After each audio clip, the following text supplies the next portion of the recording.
título de doctor arquitecto con calificación cum laude por su investigación sobre el urbanismo y la vivienda en Bilbao.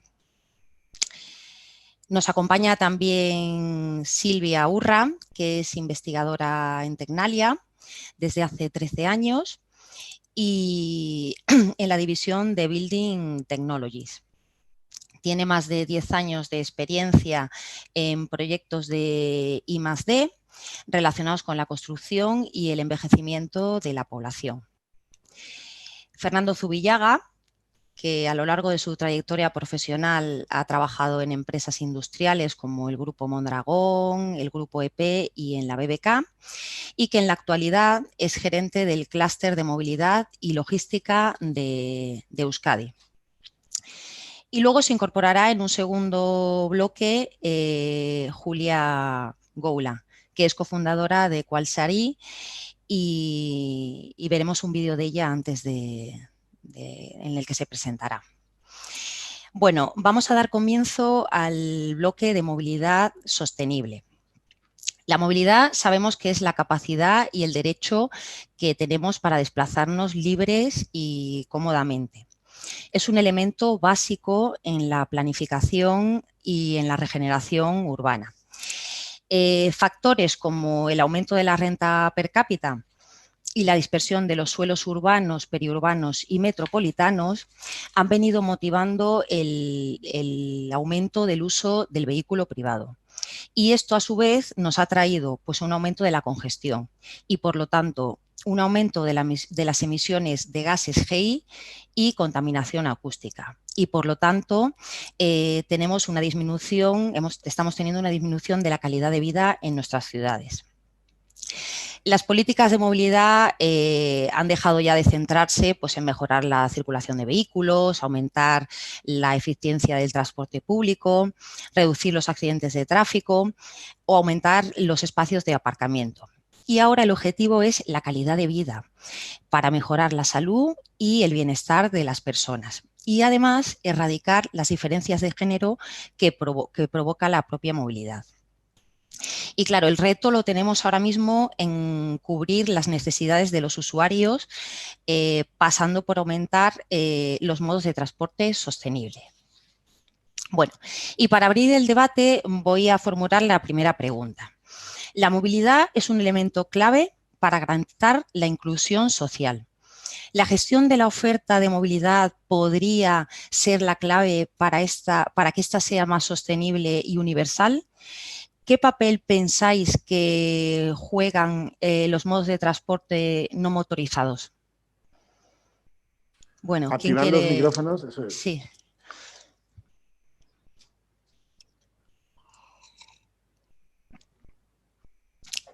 ¿Pachi? Vale, no sabía si nos ibas a dar turno. Bueno, pues gracias por la invitación y sin más paso a contestar. Pues yo creo que por supuesto, ¿no? Es decir, que en políticas de movilidad hablamos de oferta, entendiendo como infraestructura, y la infraestructura tiene que cambiar, ¿no? El cómo hemos diseñado la infraestructura de la movilidad, que se basa, por lo menos en la parte urbana, en lo que son el diseño de las calles, pues tiene que ser otro totalmente distinto, ¿no?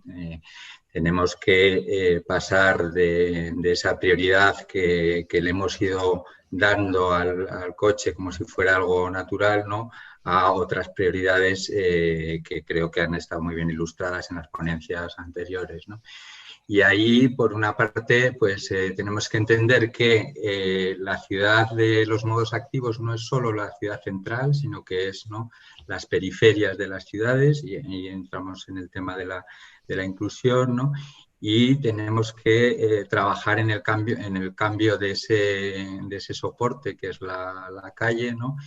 No solo en las áreas centrales, ¿no? Hemos avanzado muchísimo en peatonalización de ciudades, ¿no? O en tener esos cascos históricos en unas condiciones mucho mejores, ¿no? Y en Euskadi es particularmente así.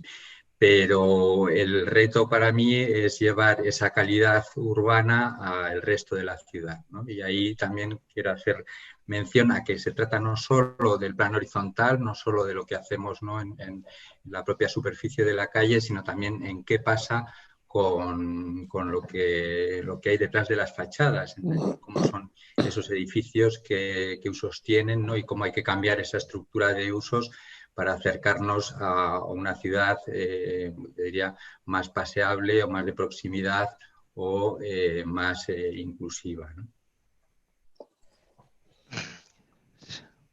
Sí, no sé si se me oye, soy Fernando del clúster. Se te oye muy bien, Fernando. Vale. No, yo también estoy completamente de acuerdo con lo que ha comentado Pachi, ¿vale? Y también un poco a la introducción que comentas tú, que querría añadir también una faceta, ¿no? Pues que estamos haciendo las ciudades obviamente mucho más saludables y para el ciudadano, que también ya era hora, ¿no? Pero también tenemos que tener en cuenta que las ciudades son una fuente de ingresos muy importante, ¿vale? Y las ciudades tienen que ser competitivas, ¿vale? Y ese es un factor que debemos tener en cuenta, ¿de acuerdo? En cuanto a la gestión de la oferta y la demanda, pues es una pregunta pues muy buena, ¿no? Pues, y luego también has metido en la pregunta, creo que el tema de la de la micromovilidad o los temas o el papel de los modos de transporte no motorizados, ¿sí? Que serían los de pie. Es el factor de la oferta es fundamental, ¿no? La movilidad va a dotarnos, ¿sí?, de la inclusión social y va a dotarnos de una ciudad muchísimo más amigable para vivir, ¿vale? Pero también nos tiene que dotar de esa competitividad, ¿vale? Que es un poco el factor industrial, empresarial que querría poner un poco en la conversación, ¿vale? Y el factor no motorizado también es fundamental, ¿vale? ¿Por qué? Pues también eso depende de los tamaños de las ciudades, también depende un poquito de la tipología de viajes, ¿vale? Pero ese es fundamental y ese es el modelo o los modos de transporte que se debían de fomentar en un principio. Y luego la movilidad o los modos de transporte colectivos, ¿sí?, que son los más eficientes desde el punto de vista económico y desde el punto de vista también sostenible. Luego también, pues donde se está trabajando, donde estamos trabajando, ¿no?, un poco también de la mano con las distintas administraciones y con las empresas, es en mejorar el concepto de puerta a puerta, ¿no? El ver cómo podemos mejorar esa movilidad de una persona que quiere ir del punto X al punto Y, ¿no? Y ahí es donde entran un poco pues muchos modos de transporte que no son colectivos, pero que son complementarios y que pueden aportar mucho dinamismo a lo que es la movilidad urbana.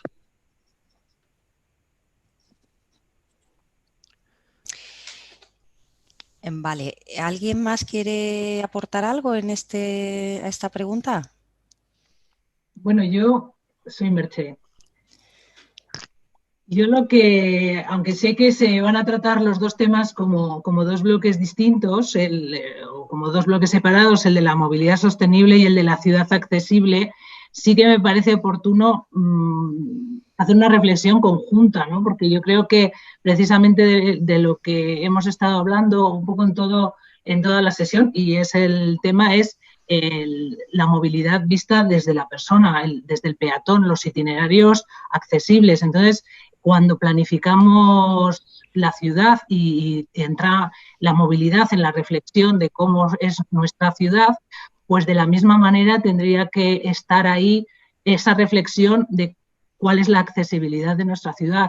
Ahora mismo los planes de accesibilidad que tiene cada municipio hacen esa reflexión, o cómo llevamos la accesibilidad a nuestras ciudades y cómo acometemos las obras necesarias para que esa ciudad funcione, pero hace falta que esos planes de accesibilidad existan, que yo creo que en Euskadi es un alto porcentaje de municipios que cuentan con él, pero que se introduzcan dentro de la reflexión de ciudad en el que entra la planificación y la movilidad en el discurso. Entonces, ahí meteremos a la unidad de medida de la persona, del itinerario peatonal accesible, que no está en contra de estos otros tipos de transporte, pero sí que tiene que entrar en esa fórmula y con un valor con bastante peso.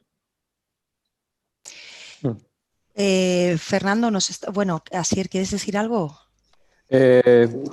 Bueno, a lo mejor en las siguientes, porque Vale, estoy intentando sintetizar, lanzar un discurso un poquito más armado vale, sobre no te lo que se está preocupes. diciendo. Es desde el chat están preguntando, Fernando, ¿cómo podemos vincular la competitividad de las ciudades a una movilidad sostenible y en esa gestión de la oferta? Bueno, pues es el reto, es todo un reto, ¿no? Eh, Aquí yo haría una división, que sería pues primero las personas y luego las mercancías, ¿vale? En cuanto a personas, pues el aportarles pues la movilidad a nivel de personas, desde mi punto de vista, ¿vale? Está bastante bien formada, ¿vale? Está bastante bien formada a nivel de ciudades. Por ejemplo, Bilbao pues es una movilidad multimodal y prácticamente puerta a puerta, ¿vale? Ahora pues están existiendo otros modos de transporte, ¿vale? Como pueden ser pues, la micromovilidad, etc., ¿vale? Que están aportando algo que hasta ahora no se ha aportado, pero que son muy complementarios, ¿vale? Tienen sus puntos buenos y malos, pero son muy complementarios, ¿vale? Y aquí se estaría trabajando sobre todo, pues es un concepto, ¿vale? Que es el Mobility as a Service, ¿vale? Que es el poder dar ese concepto puerta a puerta, ¿no? Y el poder personalizar la movilidad, ¿vale? A los viajes que queramos hacer cada uno, ¿vale? Y el que esos viajes sean pues muchísimo más eficientes, ¿vale? Y muchísimo más rápidos, ¿vale?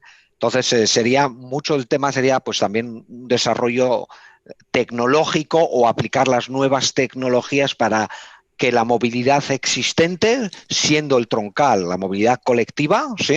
Los autobuses, trenes, metros, eso siempre tiene que ser el troncal de la ciudad, ¿vale? Pero sea más eficiente. Luego, en cuanto a la distribución urbana, pues es un tema aparte, ¿vale? Pero que tiene que tener una cabida o que ya lo está teniendo en los últimos años, ¿no? Yo cuando empecé a trabajar en el clúster ya hace pues 12, 13 años, pues la distribución urbana era el patito feo de la movilidad urbana, pero ahora ya se está cogiendo el lugar que debe de tener, ¿vale? Porque al final queremos tener el pan abajo de casa o los pinchos o el periódico, ¿vale? Y para eso necesitamos que los transportistas puedan entrar y salir, ¿vale? Entonces, pues tener en cuenta, pues tener una regulación distinta para urbanos y pasajeros es una de las claves. Y luego también pues tener en cuenta mucho la necesidad y la velocidad comercial de ambos. Bueno, has comentado antes que bueno, has hablado un poco de la micromovilidad, ¿no? Y de estas nuevas formas de movilidad que están apareciendo en las ciudades como los patinetes, que además están buscando su espacio dentro de la ciudad. ¿Cómo podemos hacer un uso más equitativo del espacio público, ¿no? Y encajándolo un poco con la accesibilidad y todas las necesidades de todas las personas que nos movemos por ellas? Bueno, sí, justo es un tema candente, ¿no? Los patinetes, la micromovilidad.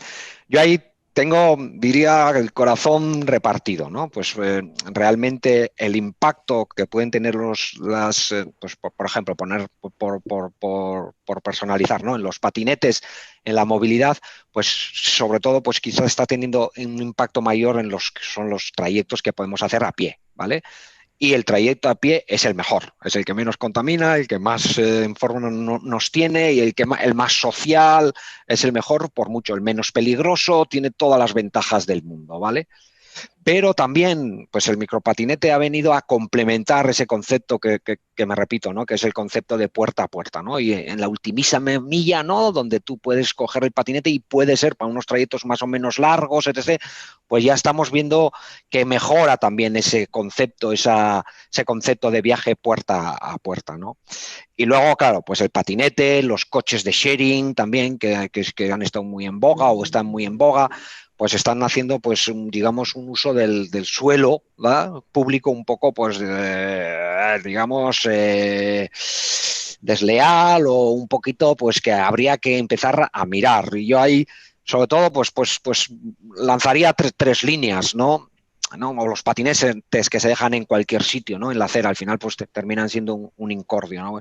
Un tema pues sería la regulación. Habría que regular todo eso, pero cuidado, que el tema de la regulación no puede parar un modo de transporte que está siendo exitoso, ¿no? Pero hay que regular su uso, ¿vale? Y qué impacto están teniendo en la ciudad.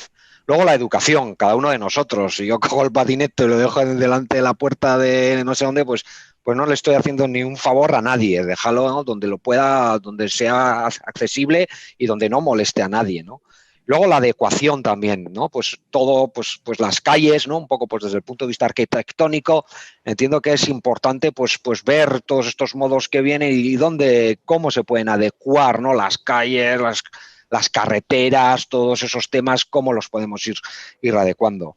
Y por último, la integración, ¿vale? Y la integración dentro del puerta a puerta, sí, sería una integración más tecnológica. Estaría yo pensando en una integración tecnológica de aplicaciones, de mobility as a service, donde ubicar esos, ¿no? Entonces, pues un poquito esas 4 claves: regulación, educación, adecuación e integración. Bueno, a lo mejor intervengo ahora, si... Cuéntanos. Gracias. Gracias, Raquel, por la invitación, a Víctor y a todos los organizadores del VIA. De nuevo, enhorabuena por el esfuerzo que sabemos que conlleva. Bueno, vamos a ver.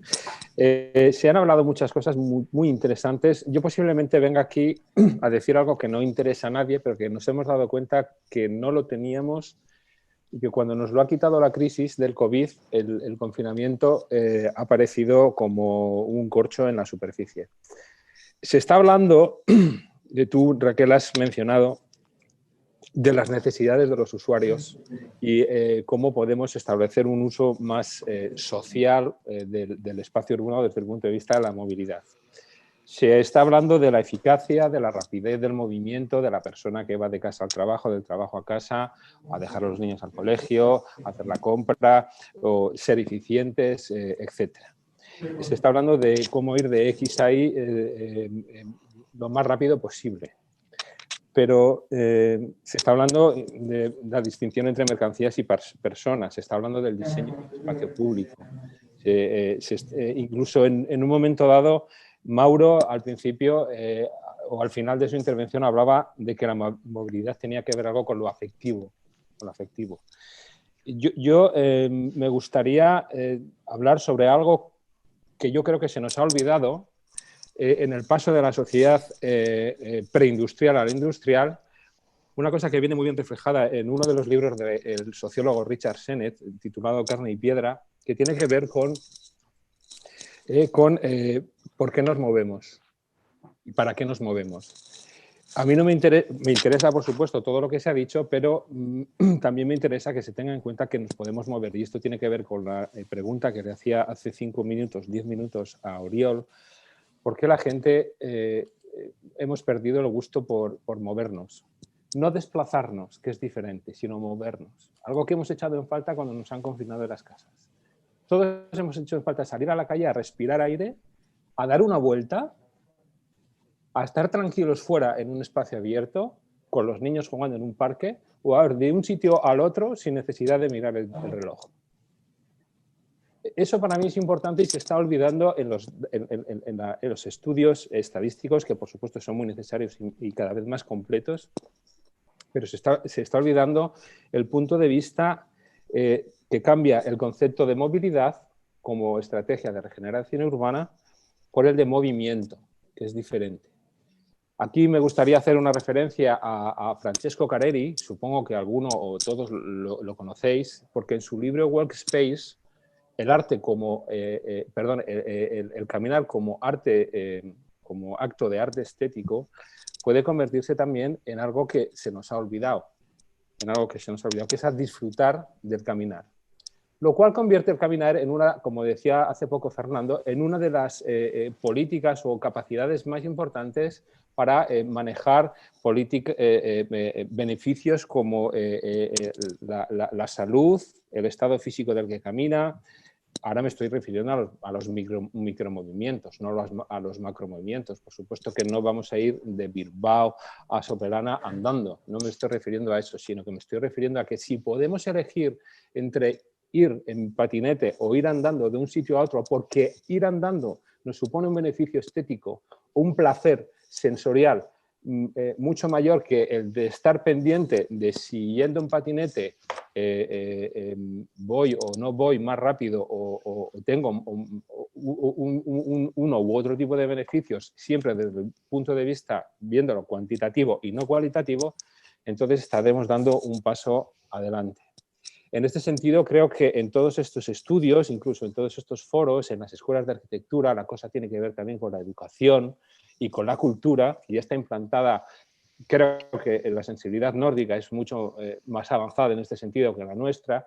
Los nórdicos están, fíjate que hacen peor tiempo en una Dinamarca, o en un Copenhague, en un Ámsterdam o en un Oslo. La gente está más acostumbrada a pensárselo antes de coger un medio motorizado o contaminante, porque es una cuestión que viene ya de más de medio siglo. Cuando Jan Gehl empieza, es decir, el resultado del Ámsterdam actual o del el Copenhague actual es fruto de que Jan Gehl, el ya famoso Jan Gehl, empieza a trabajar en 1945, justo en la posguerra, para transformar un Ámsterdam que estaba completamente devastado por las bombas y vendido al coche, en un Ámsterdam que es el que conocemos hoy. Pero eso ha llevado casi un siglo de educación, de culturización, etcétera, etcétera.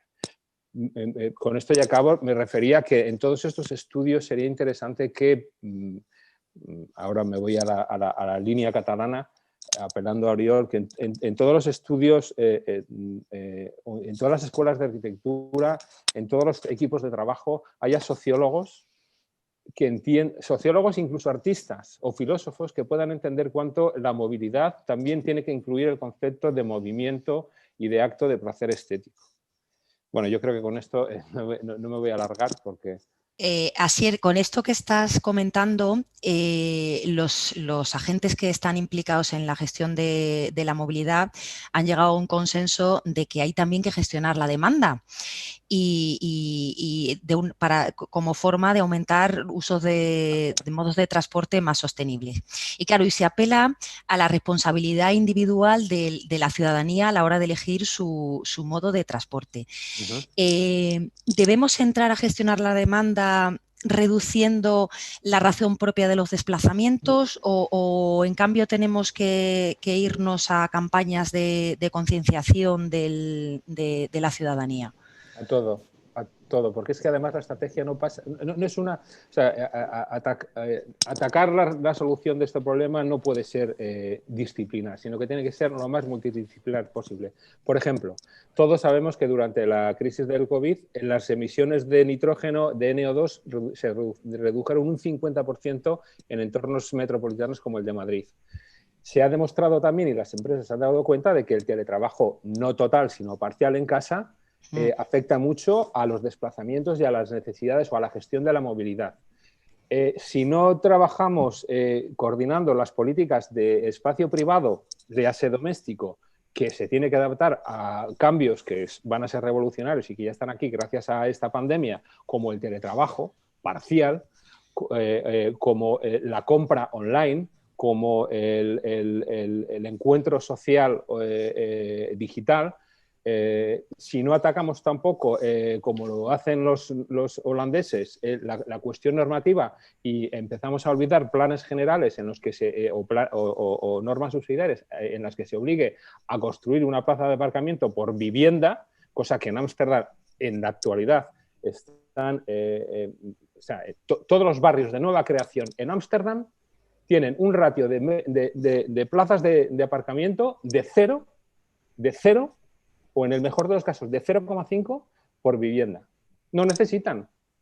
Si no lo atacamos desde las políticas de espacio público y privado, desde las políticas legales, por supuesto desde las políticas de gestión municipal, territorial, interterritorial, regional, etcétera, etcétera, entonces estaremos poniendo parches parciales, que sí que son buenos, pero que no son 100% eficaces.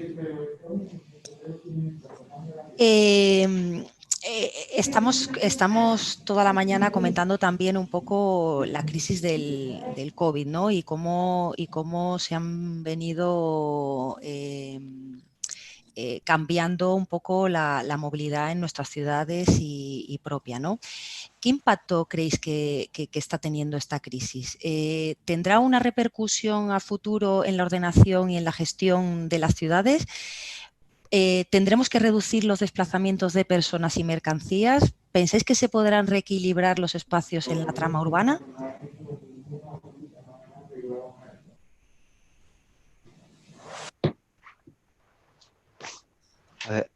A ver, sí. Bueno, el COVID va a cambiar, como decía Asier, ¿no? El COVID va a cambiar mucho y muchas cosas, ¿no? El impacto que va a tener en la movilidad va a ser, yo creo que va a ser, ¿no? Y además por los temas que ha comentado Asier, ¿no? Y además porque lo hemos vivido, ha sido un piloto forzado cuyos resultados pues nos están dando mucha luz en muchas cosas, ¿no? Y sobre todo en cómo nos vamos a mover o en cómo nos podemos mover menos y ser igual de eficientes y ser quizás hasta un poquito más felices, ¿vale? Entonces, en tema va a tener las dos vertientes, ¿no? El teletrabajo, pues yo creo que ha venido para quedarse parcialmente, con sus matices. Vamos a reducir bastante lo que son los trayectos laborales, ¿de acuerdo? Pero por otro lado también pues va a haber pues un incremento importante del e-commerce, ¿vale? Y además el e-commerce es un tema complicado, ¿no? Porque como se está gestionando ahora, pues si yo no estoy en casa, pues vienen otro día y pueden estar hasta 2 o 3 veces viniendo a casa hasta que vas tú a recogerlo. Entonces ahí también esa tendencia va a estar ahí y se ha acentuado y se ha acelerado por todo el tema del COVID, ¿sí? Y los espacios públicos, pues el futuro con COVID o no COVID, yo creo que tienen que ser multiuso, ¿vale? Además, bueno, nosotros en su día ya lanzamos un proyecto piloto con el Ayuntamiento de Bilbao de las zonas de las líneas multiuso, ¿no? Que por la noche eran aparcamientos, en horas puntas una línea, era una vía de tránsito normal de vehículos y luego pues por la mañana fuera de horas puntas pues era una plaza de carga y descarga importantísima, ¿no? Entonces, gigante e importante, ¿no? Entonces yo por ahí debería de ir el tema y por ahí va, de hecho, ¿no? Yo creo que lo que nos va a hacer el COVID nos ha acelerado y nos va a hacer cambiar muchas cosas, buenas y malas, ¿vale? Pero las líneas ya estaban escritas, hacia dónde va a ir la ciudad, hacia dónde va a ir la movilidad y cómo se va a gestionar el espacio público. Lo que pasa es que desde las administraciones se ha hecho un esfuerzo muy importante por reducir el uso del vehículo privado y tal, pero ahora con el tema del confinamiento y las restricciones de movilidad y el miedo al contagio en el transporte público, lo que sí que estamos viendo es que el vehículo privado se está recuperando en el número de desplazamientos, sin embargo el transporte público no se está recuperando a la misma velocidad que lo ha hecho el vehículo privado. Y luego, por otro lado, la bicicleta se está empezando a convertir en una alternativa muy razonable en las ciudades, ¿no? Sí, va a cambiar, exactamente, lo acabas de decir muy bien, Raquel. Va a haber cosas positivas y negativas y el vehículo privado es una de las cosas negativas y la bicicleta es uno de los temas positivos, ¿no? Y los dos incrementan, sí. Y sí, y hay una preocupación también, ¿no? Pues todo el trabajo que se ha hecho en el transporte público y colectivo, pues el COVID en unos cuantos meses ha mandado mucho trabajo de muchos años pues hacia atrás, ¿no? A ver si podemos recuperar otra vez toda esa dinámica que habíamos conseguido en los últimos años. Sí, o sea, el tema es ese, ¿no? Cambio seguro. Ahora, ¿a dónde va a ir? Pues, ¿no? Ojalá, como dice Fernando, pues vaya en la dirección que pensamos, ¿no? También porque hay otros factores que nos impulsan, no solo el COVID, ¿no? Sino está todo el tema del cambio climático o de la equidad, ¿no? Y ahí, bueno, pues es verdad que, por ejemplo, en Madrid el uso del transporte público ha caído al 30, aproximadamente una tercera parte con la pandemia. Claro, eso son tendencias que se instauran y que luego es difícil reconducir y que dependen mucho de algo que dice Asier, ¿no? A mí este tipo de foros, yo soy un especialista en movilidad desde hace 20 años, ¿no? Este tipo de foros me interesan mucho porque me parece que los problemas en movilidad los conocemos, las soluciones las conocemos, ¿no? La cuestión es el cambio cultural. Y en eso sí que parece que ahora empieza a producirse. Claro, ahí es verdad que el tema del teletrabajo y los teles en general, ¿no? Yo estoy en la cocina porque mis hijos están en clase por el resto de la casa, ¿no? Y me han dejado la cocina, ¿no? Bueno, pues claro, ese cambio desde el punto de vista de la cantidad de movilidad que producimos, ¿no? Decía, ¿no? en este evento o mis alumnos o tal, pues es radical. Es decir, que simplemente con que teletrabajemos un día de los 5 a la semana reducimos un 20% la movilidad generada, ¿no? Los kilómetros personas generados, ¿vale? Eso en las condiciones que tienen, los niveles de servicio que tienen normalmente las carreteras, un 20% menos de tráfico es pasar, ¿no? de un estado de congestión a casi a flujo libre, ¿vale? Es decir, que Claro. desde ahí hay una oportunidad inmensa, ¿no? Yo creo que para los expertos en movilidad el tema de los teles es sin duda el cambio más importante que se ha podido producir, ¿no? Para la mejora de las condiciones del tráfico. Ahora, la cuestión es cómo adaptamos la ciudad a esa nueva circunstancia, ¿no? Si lo que vamos a dejar es que los coches sigan yendo más libres por la ciudad, o como decía Oriol, también sabemos hace mucho que hay que hacer medidas de tipo pull, no solo promover, sino también retener, ¿no? Y ahí pues está, por ejemplo, el diseño de las ciudades, ¿no? Hemos visto con las presentaciones de Paz o de Merche, ¿no? Todo lo que nos falta y cómo, bueno, el cambio social desde esa ciudad del envejecimiento activo también nos puede servir. Es otro de los cambios culturales que yo creo que apoyan ahí, ¿no?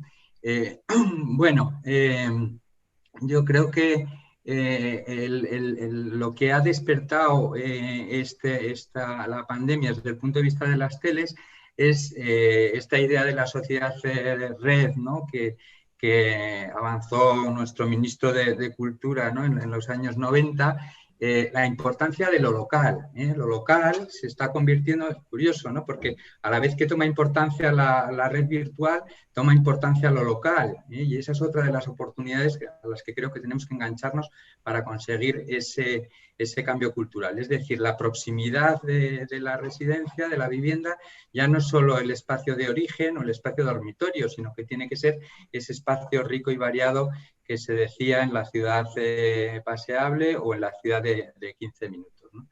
Yo creo que por ahí, ¿no? Si somos capaces de ver cómo empujar ese cambio cultural, ¿no?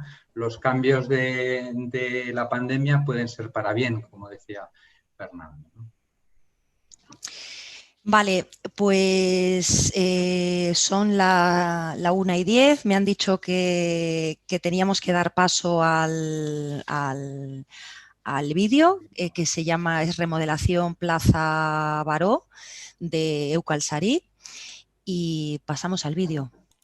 Buenos días a todos y a todas. Agradezco a Vía por la invitación. Somos Euskaltzain, un equipo de arquitectas e investigadores con un enfoque feminista. En 10 minutos voy a explicar cómo utilizamos la perspectiva de género para diseñar espacios públicos inclusivos. Y lo voy a hacer a través de un ejemplo práctico, que es la remodelación de la Plaça d'en Baró en Santa Coloma de Gramenet. Bueno, en primer lugar, introducir que los espacios no son neutros y que el diseño de nuestras ciudades y de nuestros entornos construidos son el reflejo de unos valores y creencias determinadas, y que estos espacios dependen de quién las piensan, de qué necesidades o experiencias se tienen en cuenta y, evidentemente, de sus prioridades. Y, por lo tanto, es importante entender que los espacios pueden ser reproductores de desigualdades o, por lo contrario, contribuir a reducirlas. Creemos que si queremos generar espacios más igualitarios e inclusivos, la perspectiva de género es una herramienta clave. Nos permite tener en cuenta a todas las personas y a todas sus diversidades de necesidades, ¿de acuerdo? En primer lugar, nos permite desvelar y analizar los espacios, ¿no? Y visibilizar estas desigualdades. Y en segundo lugar, nos permite ya proponer medidas para equilibrarlos. Vale, es por eso que desde Equalsari y siguiendo el trabajo de muchas mujeres, arquitectas y no arquitectas, nos mueve y nos motiva a trabajar para estudiar esta relación que existe entre la configuración del espacio y las desigualdades que éste puede generar o no generar, ¿no? Pues ya voy a pasar a explicar el caso práctico. El proyecto que voy a explicar es la remodelación de una plaza en Santa Coloma de Gramenet y esta remodelación se ha hecho con la participación de la infancia y integrando la perspectiva de género. Bueno, os presento la plaza. Tenemos especial cariño a este proyecto, en primer lugar porque hemos tenido la oportunidad de ir desde el minuto cero hasta, ¿no?, que es la participación con la infancia, hasta el final, la obra del espacio, ¿no? Y por otro lado, este proyecto fue seleccionado en los premios FAD 2020 en la categoría de ciudad y paisaje. Vale. Bueno, aquí vemos un poquito cómo era la plaza antes, pero yo quería empezar explicando, nada, muy simplemente que este encargo tiene una peculiaridad respecto a otros y es que fue un encargo desde diferentes áreas del ayuntamiento. El encargo vino desde el área de educación, pero también de igualdad y feminismos y por último de urbanismo, ¿no? Se entendía como un proyecto más global, como un proyecto que tenía que ser educativo para niños y niñas, que tenía que incorporar la perspectiva de género, pero que luego también pues, tenía que acabar siendo construido, ¿no?, y siendo un espacio público del municipio. Vale, ¿cómo era la plaza antes? La plaza antes era un espacio cerrado en sí mismo, muy poco permeable con el barrio y, bueno, como veis, estaba rodeada de un muro y valla. Y luego ya en el interior era un espacio gris. Sí que la vegetación, pues, ¿no?, es interesante y era interesante. Y como podéis ver, hay la oportunidad de hacer pocas cosas, ¿no? Podían pasar pocas cosas en la plaza. Muy bien, entonces, ya vamos a pasar a los objetivos. ¿Cuáles eran los objetivos, ¿no?, de esta transformación? En primer lugar, era generar un espacio con y para las criaturas, ¿no? En esta zona de Santa Coloma de Gramenet faltaban espacios de juego para niños y niñas. En segundo lugar, nos pedía que la plaza se integrara en un barrio, ¿no?, en una intervención más global, que era el barrio caminable. Y luego, por último, que la plaza en sí ofreciera una diversidad de usos, ¿no?, y que pudiéramos optimizar estos usos, ya que Santa Coloma de Gramenet es un municipio que es, como ya sabréis la mayoría, es que es un municipio que es muy denso y hay falta de espacio público, ¿no? Entonces teníamos que optimizar todo aquello que hiciéramos en este espacio. Muy bien, ¿cómo empezamos entonces la co-creación? Empezamos por unos talleres en la plaza, varios sábados. En estos talleres comentamos y trabajamos con niños y niñas y también con personas cuidadoras y comentamos todo aquello que funcionaba y todo aquello que no funcionaba y también planteamos futuros posibles usos para la plaza. Luego ya fuimos a la escuela y estuvimos trabajando con niños y niñas de quinto curso y aquí ya pasamos a hacer propuestas más concretas, ¿no? Ya materialidades, distribuciones, etcétera. Y trabajamos resultados como este, ¿no? Bueno, que trabajamos sobre todo con la herramienta del collage, ¿no?, y maqueta, que nos ayudaba mucho. Pues podréis ver que salieron resultados como este collage, ¿no?, donde ya se ven diferentes zonas, diferentes texturas, diferentes cualidades. Nosotras hicimos el consenso de todas las propuestas, ¿no?, el resumen, y ya pasamos a hacer el proyecto. Vale, quería empezar por la planta para que viéramos que había diferentes zonas de juego más tranquilo, más intermedio, más activo, este camino de colores, ¿no?, que cruzaba la plaza. También lo iremos viendo, pero hay diferentes zonas para sentarse con diferentes características. Y por último, pues donde pone show aquí, que es el punto central del proyecto, hemos incorporado una placa reconociendo la participación. Venga, pues volvemos a la plaza antes y ahora vamos a la plaza ahora, la plaza transformada. Para nosotras, uno de los objetivos principales de esta transformación era hacer una plaza vital, accesible y segura. ¿De acuerdo? En primer lugar, como podréis ver, una plaza abierta al barrio, una plaza permeable y que se relacionase con su entorno. Pero también una plaza accesible, ¿no?, a través de pavimentos, de utilizar pavimentos accesibles, también una plaza que se pudiera cruzar en diferentes direcciones, ¿no? También una plaza que tuviera bancos con diferentes características y también que incorporara bancos accesibles, ¿no?, con respaldo, con brazos, fuente accesible también. Y por último también, como podemos ver en este esquema, pues una plaza que diera percepción de seguridad, ¿no?, con iluminación uniforme, que desde los espacios centrales tuviéramos visibilidad a todas partes, que también desde la calle hubiera visibilidad hacia la plaza, etc. Luego, el siguiente objetivo era hacer una plaza diversa, ¿no?, donde todas las personas encontraran su lugar para estar, y sobre todo romper con este centro y periferia que teníamos antes y generar diferentes centros, ¿no?, de diferentes espacios, diferentes policentros con usos diferentes.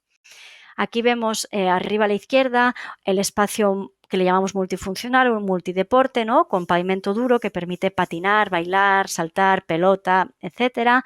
Luego una zona ya más con un pavimento más blando, de estructuras. Luego una zona de juego más creativo. Y por último, abajo a la derecha, estas plataformas centrales, ¿no?, que permiten tanto jugar como estar. Muy bien, aquí lo vemos, ¿no?, en este esquema, los diferentes centros, diferentes polos de actividad que están pensados para diferentes edades y que tienen diferentes características. Quería acabar Plaza Diversa con este espacio central, ¿no?, estos bancos, estas plataformas. Para nosotros ha sido una actuación clave, ¿no?, ponerlos en el centro y visibilizar a las personas que cuidan y ofrecerles un espacio confortable, ¿no?, con el material, con la madera y en contacto con la naturaleza. Y ya por último nos vamos a plaza confortable, ¿no? También es clave hacer espacios confortables donde podernos sentar en la sombra, podernos sentar de diferentes maneras, ¿no?, mucha gente o individualmente en contacto con la naturaleza, con materiales agradables, como es el caso de la madera. Y también importantísimo ubicar bancos en diferentes orientaciones, ¿no?, para poder tener sol en invierno y en verano, esto en diferentes momentos del año. Y ya por último, acabar explicando que hemos previsto como unos parterres centrales ubicados en los puntos más bajos de la plaza para poder recoger el agua de la lluvia y generar espacios pues, más frescos. Para acabar, decir que no existen recetas mágicas, que lo más importante es tener en cuenta la experiencia y trabajar y co-crear con las personas que habitan los espacios, ¿no?, en este caso los niños y las niñas y las personas cuidadoras del barrio, y que al final se trata de buscar la mejor solución pero adaptada a cada caso concreto. Y ya para acabar, agradecer a las personas que estáis asistiendo al encuentro y decir que para nosotras el objetivo final es generar ciudades más inclusivas y espacios de oportunidades y de igualdad para todas las personas. Muchas gracias. Bueno, gracias a ti, Julia. Bienvenida a la mesa, al bloque 2. Una remodelación de la Plaza Baró muy interesante. Y bueno, ahora damos paso ya al siguiente bloque de la mesa, que es Ciudad Accesible. Bueno, la movilidad y la accesibilidad son conceptos que aparentemente son parecidos, pero con un fondo muy diferente. Las políticas de movilidad han venido favoreciendo el uso del vehículo privado, Pero claro, a lo largo de esta mañana ya hemos visto que hay amplios sectores de la población que no tienen acceso al coche y que por lo tanto ven dificultado su acceso a determinados lugares, servicios y contactos. Y claro, la accesibilidad precisamente es un concepto vinculado a los lugares, a los servicios y a los contactos. Y esto da lugar a la necesidad de desplazamiento. Claro, es falso decir que a mayor movilidad, mayor accesibilidad. Y claro, es que la accesibilidad bien planteada lo que nos dota es de autonomía a las personas y nos iguala la posibilidad de acceso. Y claro, en la medida que vayamos atendiendo las necesidades de las personas, pues vamos a ir equiparando los derechos tanto al espacio público y al transporte público. Entonces, para abrir ya el debate, sabemos que, bueno, peatonización de calles que fomenten el comercio de proximidad, creación de espacios de relación en parques y plazas, desarrollo de accesibilidad universal con diseños inclusivos o la incorporación de accesos mecanizados están adquiriendo un papel muy relevante en el planeamiento del entorno construido ya. ¿Qué ejemplo de buenas prácticas nos pueden servir de referencia? Ciudades diseñadas para todos los colectivos. ¿Cómo poner en valor la unión de los conceptos de movilidad y accesibilidad?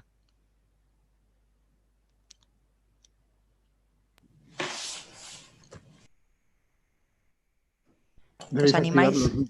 Sí. Ay, ya. Hola, ¿me oís bien? Sí. Veo que soy la única que estoy con mascarilla porque estoy en la oficina y es obligatorio.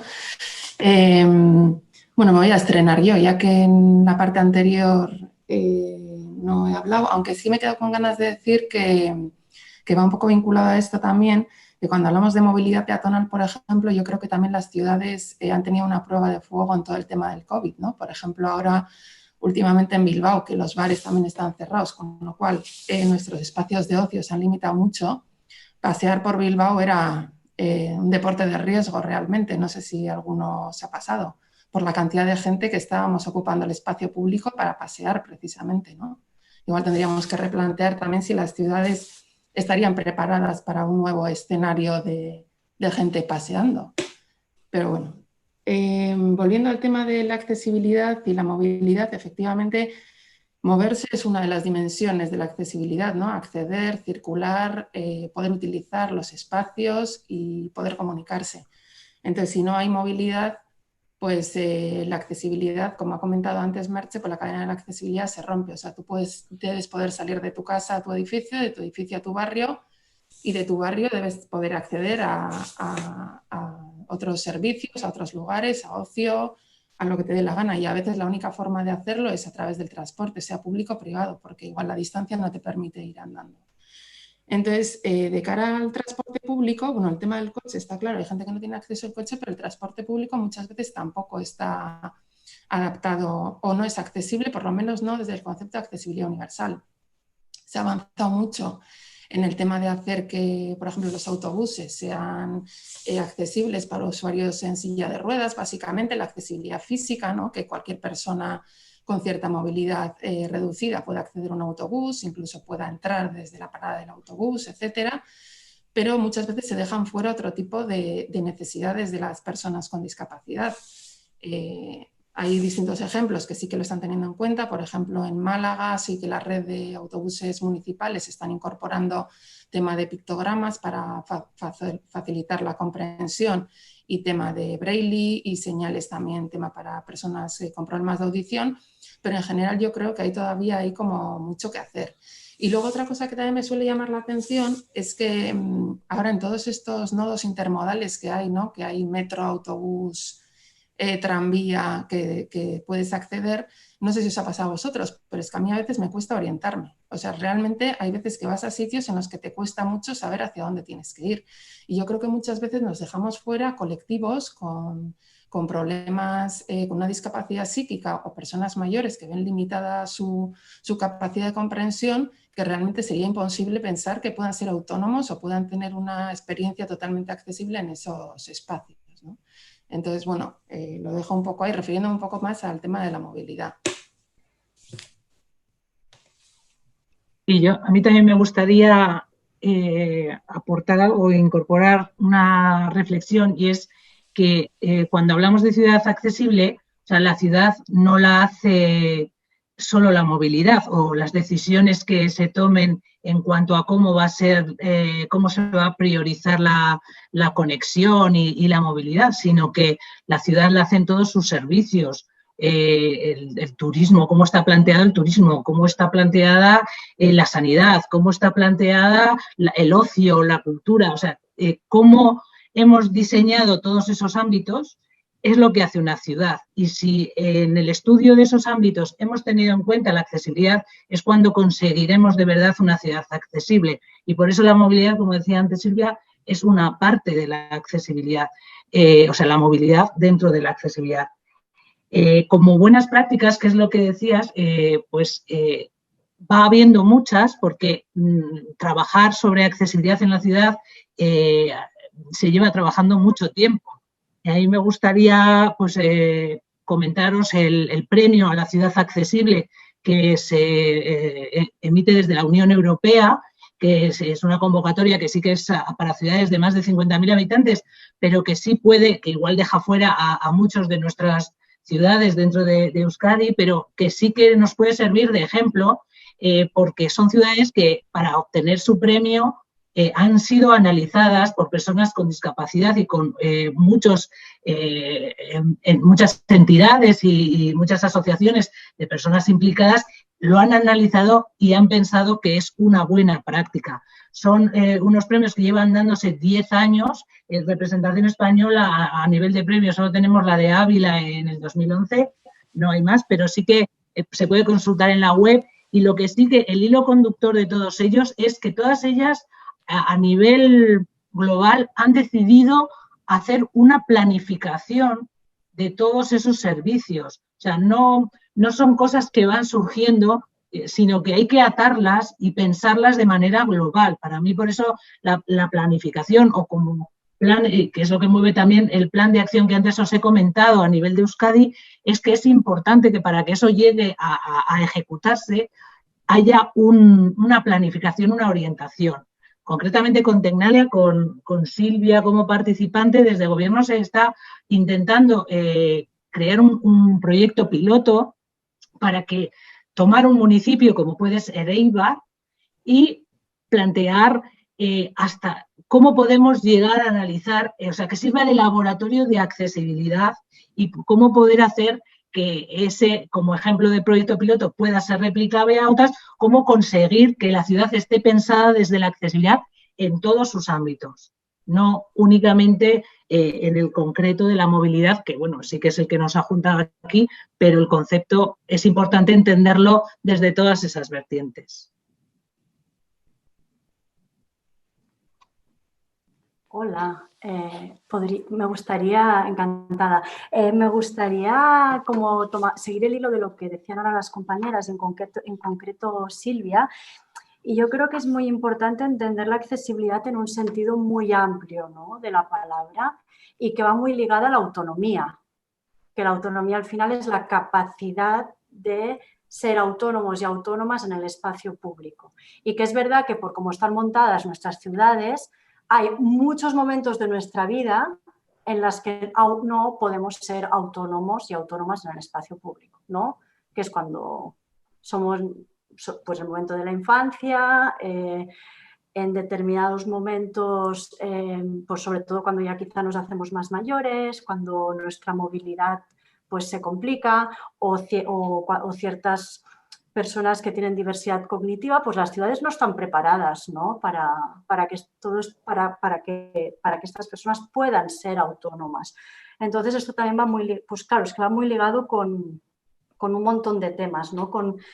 Pues tenemos que hacer ciudades que sean vitales, ¿no?, confortables, diversas, ¿no?, para que cada persona encuentre su lugar, y así también que puedan ser seguras, ¿no?, porque ciudades vitales entonces son seguras, también entonces seremos más capaces de utilizarlas. Es que hay un montón, ¿no?, de conceptos, y también lo que comentaban la compañera, que el tema de la señalización. La señalización es clave, ¿no?, para hacer una ciudad accesible, y señalización pensada para todas las edades o diversidades funcionales, cognitivas, etcétera.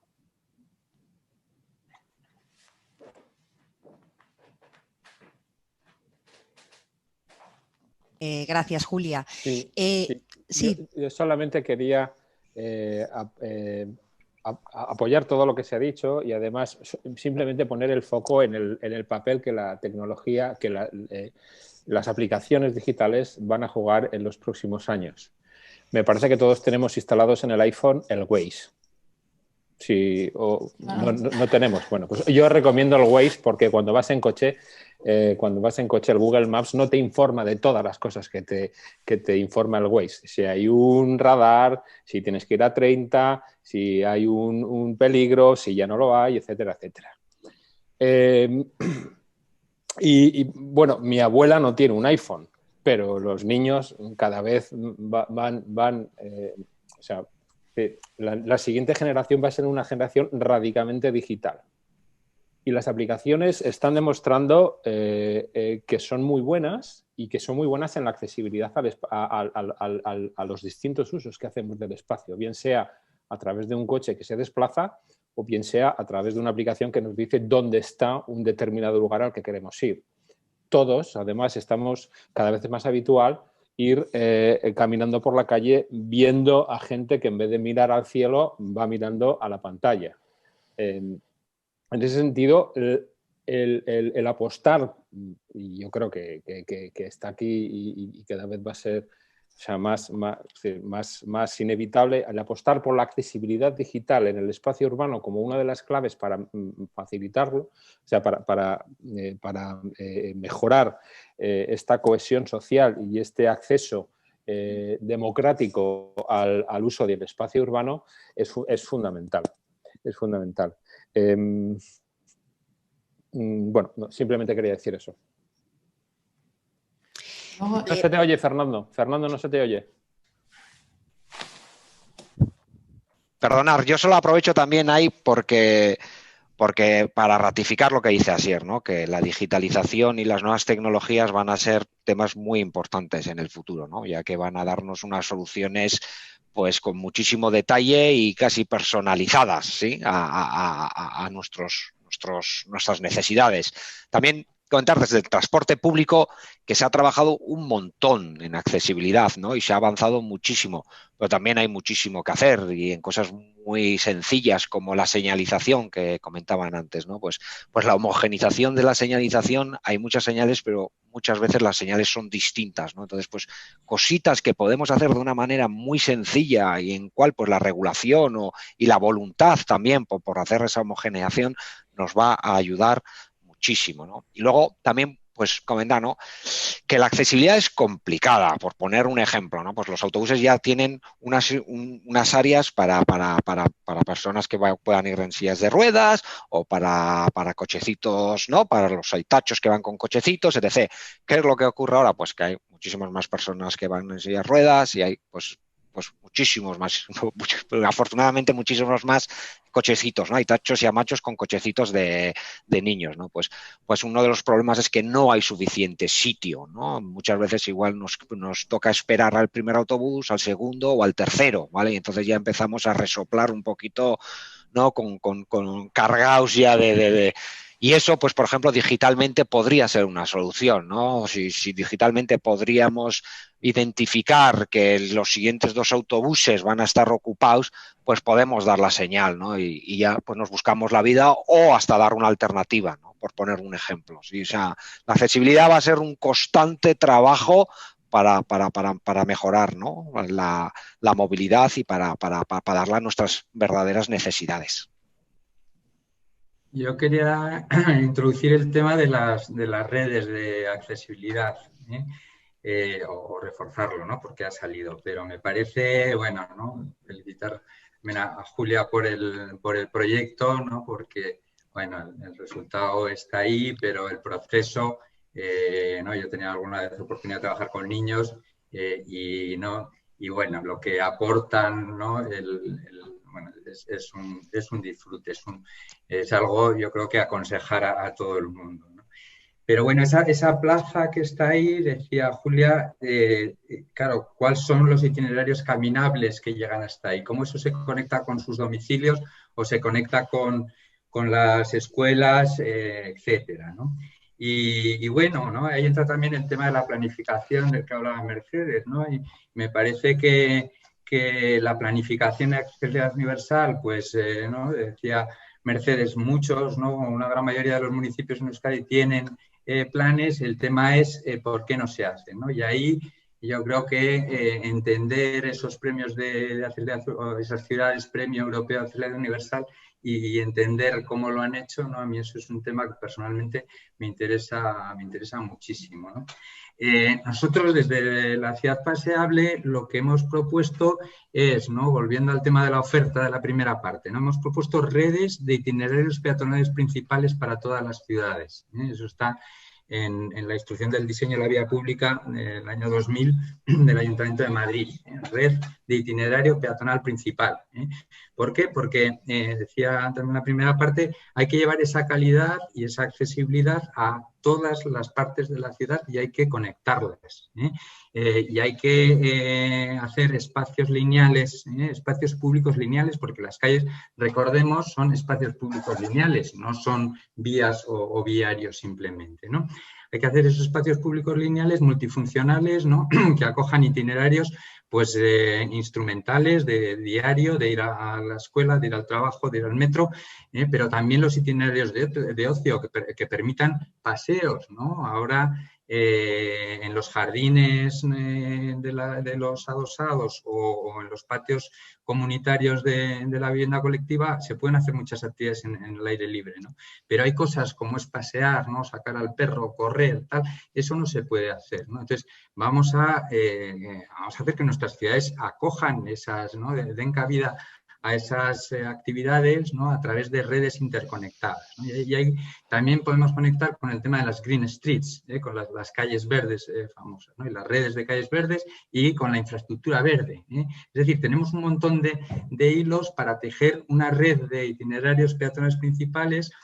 Yo recuerdo en el plan de Lleida en el año 2003 se planteaba ya una red de itinerarios accesibles, como base de toda esa estructura pública de equipamiento de servicios públicos que tiene que ser el esqueleto que soporte a la ciudad. Bueno, pues ese tipo de redes pasan por priorizar a los peatones en ejes por toda la ciudad. Y eso es algo que yo creo que está pendiente, ¿no? Y que es uno de los retos para hacer rehabilitación urbana integral, no solo de la edificación, sino también del espacio público y de la movilidad.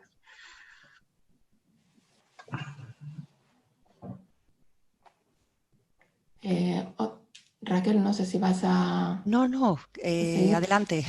Sí. Otra cosa que quería decir yo al hilo de una pregunta que está en el de preguntas y respuestas, que nos echan un poco la bronca, ¿no? Diciéndonos que como montamos un foro sobre ciudad accesible, si no hay lenguaje de signos, ni para que gente con discapacidad pueda asistir, ¿no? Que en parte tiene razón. Quería linkar un poco esto con lo que ha comentado Julia de lo importante de los procesos de co-creación y de participación. O sea, nosotros como proyectistas tenemos que dejar de pensar lo que necesita la gente y tenemos que preguntar a la gente qué necesita. Y yo creo que eso cada vez, bueno, gracias a Dios, cada vez se hace más. Y de cara a lo que comentaba Fernando y Asier, existen ya aplicaciones también para que la gente pueda recoger desde su propio móvil las barreras arquitectónicas o los problemas de accesibilidad que puede encontrar en las ciudades, que se pueda compartir con otra gente, ir completando esos mapas de no accesibilidad, digamos.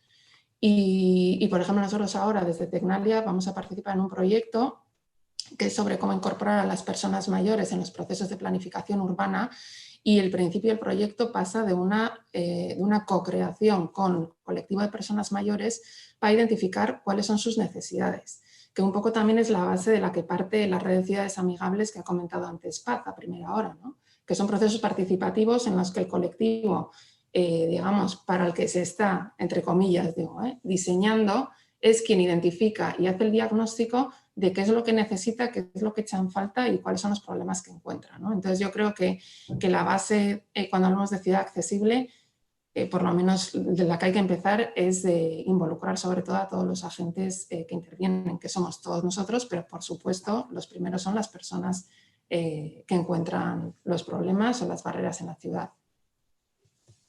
Sí, bueno, yo suelo añadir eso reforzar lo que dice Silvia, ¿no? Que al final la base, no existen recetas mágicas, ¿no?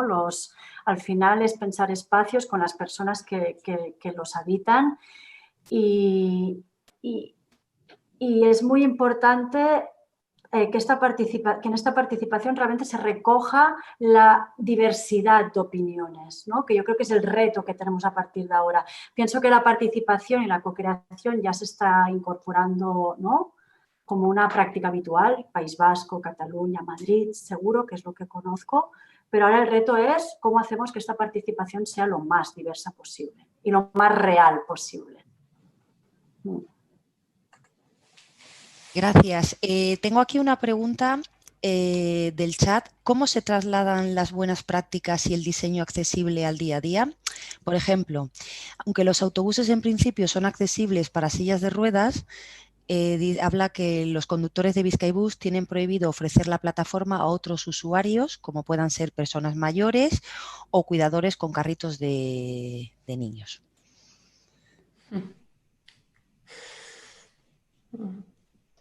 Bueno, yo ahí simplemente voy a hacer un pequeño inciso, ¿eh? Es muy complicado porque obviamente desde mi punto de vista, y este ya es mi punto de vista particular, pues se deberían de dar ese acceso, esas facilidades a todo el mundo que lo necesite, ¿no? Independientemente de su... Pero realmente luego ya entramos en la velocidad comercial, de servicio, y eso tiene ya un impacto en todos los usuarios del transporte público. ¿Sí? Ahí se deberían pues ir identificando, ir innovando con gente como Tecnalia, ¿no? Pues en nuevos modelos de acceso y también otros sistemas también que pudieran ser de apoyo, ¿no? Pues no sé, pues podría ser, no lo sé, hay que ir innovando, hay que ir complementando. ¿Vale? Pues desde luego estoy totalmente de acuerdo. Al final, una rampa colocada en un autobús es una ayuda técnica que no va asociada a una silla de ruedas, sino a todo aquel que tenga dificultad para subir. Entonces, efectivamente, eso puede responder más a una política comercial y dices, ¿cómo podemos salvar esa barrera? Pues precisamente dando voz a esas necesidades o a esas denuncias y poder entre todos, y que precisamente es lo que os comentaba en el plan, es que todas esas personas que tengan esas demandas tengan un punto en el que acudir dentro de la administración para poder vehicular pues esas quejas o esa reflexión junto con los departamentos competentes o con los ayuntamientos competentes y poder salvar esas barreras.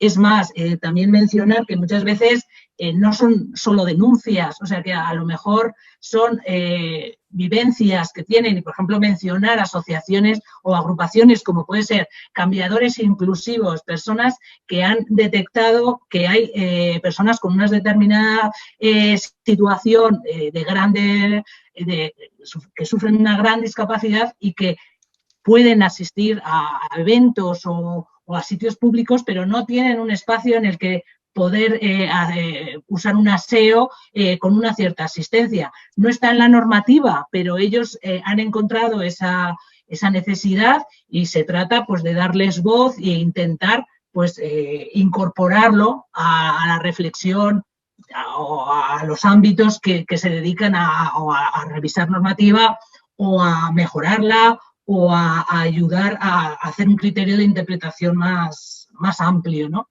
Entonces eso pues es una situación, y bueno, y lo importante de la formación que luego hay que dar también a aquellos que prestan un servicio. O sea, lejos de prohibir a nadie que use esas, que sepa lo que tiene que saber el subconductor es en qué situaciones es necesario y de qué manera tiene que atender a esa persona, ¿no? Que tiene esa necesidad. Yo quería, buenas a todos.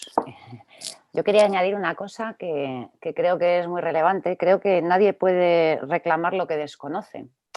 Entonces yo creo que cuando, por ejemplo, un usuario dice que un conductor no ha parado porque a una persona mayor o a un carrito de un niño, creo que la formación y la difusión de los beneficios que tiene una ciudad accesible, eso tiene que estar en todos los planes de todo. Entonces, a ver, ¿por qué la ciudad no es inclusiva con las mujeres? Porque nunca nadie pensó en ellas. Entonces, si no se pone, si no se difunde, ¿por qué ahora se habla de las ciudades amigables con los mayores? O sea, en España tenemos más de 8.000 municipios y tenemos a 191 ciudades adscritas a un programa de este tipo. ¿Por qué? No porque los municipios, las personas no quieran hacerlo, es porque desconocen que esto existe. Entonces, yo creo que una labor súper importante es la difusión de todos estos temas que estamos tratando de manera transversal, es decir, desde la óptica de la movilidad, desde la óptica de pues, la ciudad inclusiva, con mujeres, con niños, y yo creo que eso es súper importante. Sí, aparte de la formación de los técnicos que estén o de las personas que estén en trato con el público, una sociedad informada es una sociedad que va a demandar más. Y así tendremos más participación y reclamará todo. Si todo el mundo conociese esta plaza maravillosa, todo el mundo querría tener una en su barrio. Entonces, tenemos una labor muy importante de difusión, de enseñar lo bello y lo bueno que puede suponer una ciudad pensada desde lo social, ¿no? desde la integración. Entonces, yo creo que por ahí van las cosas. A nadie se le ocurriría en un sitio no pararle a una persona mayor para ayudarle a cruzar, ¿no? Pues ahí es mucho de formación, pero tanto a nivel educativo, en colegios, en institutos, a nivel sociedad general. Campañas de difusión atractivas y preciosas que todo el mundo, o sea, que no se asocie, que no tengas una capacidad, seas peor o estés en un entorno más feo, sino que la accesibilidad es maravillosa y se pueden hacer cosas preciosas. O sea, yo conozco el caso en una cátedra de proyectos de Madrid en el que las rampas están prohibidas, per se. Y si hablamos de Le Corbusier, hizo una Ville Savoye con una rampa increíble, ¿no? Entonces, creo que hay ahí un poco de concienciación, tanto desde el mundo profesional como desde la sociedad general. Estoy convencidísima. Sí, yo quería apoyar esto que está diciendo Paz y que tiene que ver con cosas que ha dicho Pachi y dar razón de ser a la presencia de Julia en el chat, ¿no? Y es que si uno se lee la agenda urbana española y mete y busca la palabra diseño arquitectónico, se dará cuenta de que pasa de soslayo o casi que está menospreciada, ¿no? Y lo que quería decir es que hay una estrategia que pasa también por la valoración del diseño urbano, que en muchos casos y en muchos ejemplos no es completo, porque en un buen diseño urbano, como el que hemos visto ha ofrecido Julia, puede estar la solución para que un autobús no dependa del juicio de un conductor y el problema no se resuelva desde el autobús, sino desde el lugar desde el que se accede o al que se accede, con una plataforma o con un lugar o con un desnivel, o sea, con un elemento que salve ese desnivel. O en el diseño urbano también puede estar la solución a unos contenedores que hoy por hoy no pueden ser abiertos por personas mayores cuando quieren tirar la basura, o como ha puesto ejemplo Julia, en pocas ocasiones podemos ver un banco adaptado o un mobiliario urbano adaptado no solamente a personas con discapacidad física, sino también de otro tipo, ¿no? Los pavimentos o los materiales sensoriales suena algo extraño. Si alguien lo plantea, inmediatamente los presupuestos cercenan cualquier aspiración que pasa por un incremento de lo gastado para poder mejorar, pues por ejemplo, incluso chats como este, que muy bien se apuntaba, no incluyen la posibilidad de una accesibilidad universal. Todo pasa también por el presupuesto que se dedica a esto. Que entonces, resumo diciendo que tenemos que valorar y cuidar el papel que el diseño urbano yo creo que se ha puesto en manifiesto durante varias veces a lo largo de la mañana el diseño urbano, el papel que puede jugar en conseguir una ciudad más accesible para todo tipo de géneros y para todo tipo de edades, por supuesto.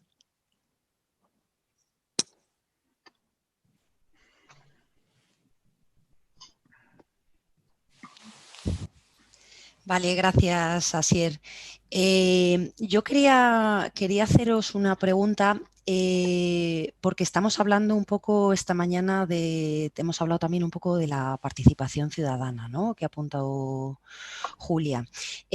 ¿Pensáis que esta participación a la hora de hacer un diseño de una plaza o de una calle trae más cohesión social y económica allí donde se implanta?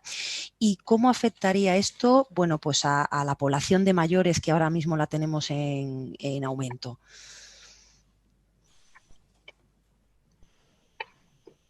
Bueno, yo voy a empezar a responder y vamos sumando. Sí, cuando se hace participación, si se hace una buena participación con las etapas que tocan y con el tiempo que toca, es evidente que la cohesión social aumenta. Es directamente proporcional, ¿no? El pensar colectivamente un espacio y luego poderlo ver, ¿no?, o cuidar y verlo realizado y mantenerlo en grupo hace que haya más cohesión social. Sí, y de hecho el espacio público se cuida mejor también si se ha pensado con participación. Yo creo que en el momento que se le da la posibilidad a las personas de poder elegir, o sea, hacer partícipe y responsable, porque muchas veces se tiende a pensar que no, el espacio público es de nuestros gobernantes o de una administración pública, que lo cuiden y que nos lo den hecho, ¿no? El incorporar a la gente en un proceso participativo lo que les hace es conscientes de que eso también es suyo, que es un poco lo que está diciendo Julia. Al final, si yo participo y yo he decidido que haya un banco o lo que sea, me da igual, cualquier decisión que se tome, al final paso a apropiarme de ese espacio. Entonces yo paso a cuidarlo, esto es mío también, ¿no? Y yo creo que esa conciencia se ha acentuado muchísimo con el tema del COVID, ¿no? Cuando todo el mundo ha salido a la calle, que no había coches a correr, todo el mundo reclama, yo quiero hacer deporte, yo creo, no sé, que la calle es mía, ¿no? Es como que vuelves un poco a los movimientos estos de Reclaim the Streets y yo creo que eso es muy, muy, muy interesante, ¿eh? Muy interesante como herramienta de diseño también, porque te da otras perspectivas del local. O sea, tú eres un extraterrestre que llegas de repente a un encargo y dices, pues no, voy a poner aquí no sé qué porque yo te sé muy bien la orientación y tal. Y de repente te das cuenta, a lo mejor en una esquinita pues hay un grupete de señores mayores que se reúnen a hablar de política, yo qué sé, no sé, sorpresas de estas que te llevas, ¿no?, en las ciudades. Yo creo que eso al final hace más humano, ¿no?, todo lo que hacemos también como profesional. O probablemente la complejidad sea lo que decía antes Julia, ¿no? Cómo conseguir que todo el mundo pueda participar, porque tendemos a homogeneizar los grupos, ¿no? Las personas mayores, parece así porque parece que todos los mayores son iguales y quieren ir a Benidorm, jugar al ajedrez, y te encuentras una variedad. La gente mayor es igual de diversa que la gente de 40, de 30 y de 20. O sea, entonces es complicado a veces aunar, digamos, toda esa diversidad en soluciones que puedan resultar satisfactorias o más o menos satisfactorias para todo el mundo. Y luego yo creo que otro reto que tenemos es que, como comentaba antes Fernando, ¿no?, en un mundo en el que cada vez somos más digitales y que de hecho las herramientas digitales son herramientas súper útiles para llegar a mucha gente, tenemos que evitar que colectivos se queden fuera por el uso de esas herramientas digitales. Habrá quien me dirá, no, pero la gente mayor, la brecha digital no existe. Pues depende de las experiencias que hayas tenido. Hay con gente mayor que no existe la brecha digital porque realmente les encanta y están súper abiertos, y hay gente que no quiere ver nada que sea digital. Y yo creo que como profesionales es nuestra labor también intentar ver cómo hacer llegar a todas las personas esas herramientas, hacer que todas las personas puedan participar, porque si no estamos dejando a muchos colectivos, entre ellos las personas mayores y ciertos sectores de personas con discapacidad, fuera de la ecuación. O sea, estamos quitándoles la oportunidad de participar en lo que va a ser las ciudades del futuro, ¿no? Entonces, esos son unos deberes que nosotros los tenemos muy claros, y yo creo que todos los que estamos aquí también. Yo quizás querría añadir, ¿no?, la importancia que tiene hacer los procesos de participación con los medios técnicos, ¿no?, y los conocimientos adecuados y en la secuencia correcta. porque parece que es la panacea, pero ¿no? Es muchísimo trabajo, implica mucho conocimiento de los procedimientos y pueden acabar mal, si no se consigue esa representatividad de los perfiles, ¿no? O de las sensibilidades más que perfiles, ¿no? Que realmente participan, ¿no? O van luego a disfrutar de ese espacio, ¿no? Si no se hace, si no se establece claramente el alcance, si es un proceso simplemente deliberativo o informativo o es un proceso vinculante, ¿no? Si luego las soluciones no se implementan a tiempo, ¿no? Bueno, todo eso es un proceso que realmente requiere una inversión de tiempo y de recursos y un conocimiento importante, ¿no? Y también quería decir que es difícil decirlo de la cohesión, es decir, empíricamente es difícil probarlo. Lo que sí sabemos es que lo contrario, es decir, la ciudad dedicada al automóvil, y eso está, ¿no? De eso hay estudios, supone reforzar tendencias sociales como la mixofobia, ¿no?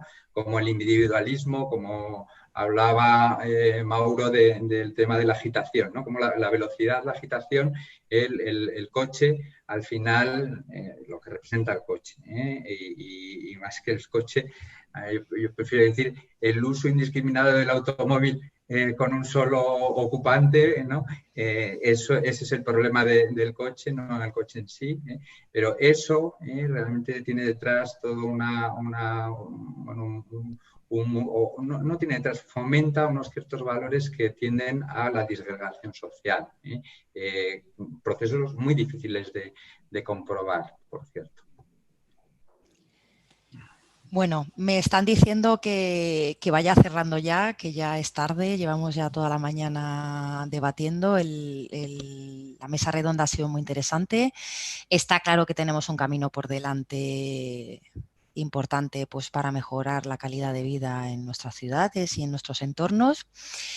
Hemos apuntado que el diseño urbano puede ser una de las claves para mejorar esto y que hacer una participación de calidad, pues que tiene que empezar a formar parte de las actuaciones que se hacen en el espacio público.